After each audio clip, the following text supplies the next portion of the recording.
When 11-year-old Aaron Ware showed signs of depression a few months ago, his pediatrician prescribed something extremely unusual. After talking with the boy, Dr. Marilyn Corder came up with a treatment plan that was either pure genius or malpractice. Basically, telling the kid to bake a batch of cookies and call her in the morning. And that's exactly what I did. I baked some cookies, and I brought them back to her office to see how she liked them. And the rest is history. Where did you go to medical school? Fortunately for Dr. Corder, it turned out to be pure genius. Sometimes it takes more than a prescription.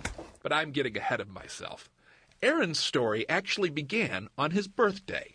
Their birthday. Aaron and his identical twin Eric were sons number 2 and 3 for Angela and Jeff Ware.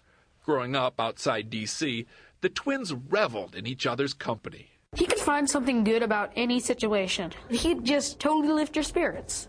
And that's why, when his brother died 2 years ago from brain cancer, Aaron was at a total loss. For a while, he thought he would come back. He'd write notes to him, and the next morning he'd see if Eric wrote back. You can't explain that to a child. And Angela says time didn't help either. He seemed to be getting more and more depressed. So last fall, Angela made an appointment with his pediatrician, and it was during that exam that Dr. Corder noticed something. When she asked him what he likes to do, a smile crept onto Aaron's face. I hadn't seen him smile like that in months.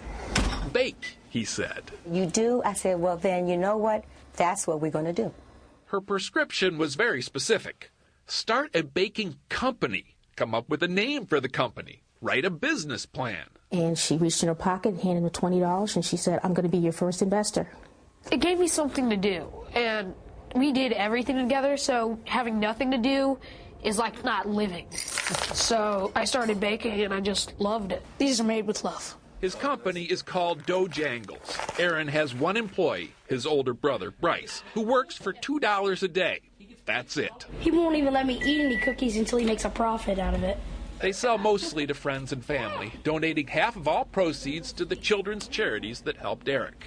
Of course, Aaron still wishes he could talk to his twin, but at least now he has a pretty good idea of what Eric might say.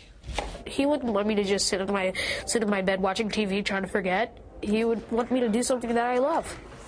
Good cookie. Yeah. If you'd like some of those cookies, get in line. It's just the two of them, and they do have school, so they're kind of backlogged, but they do hope to have a website soon. I was going to say they look really, really good. That's such a sweet story.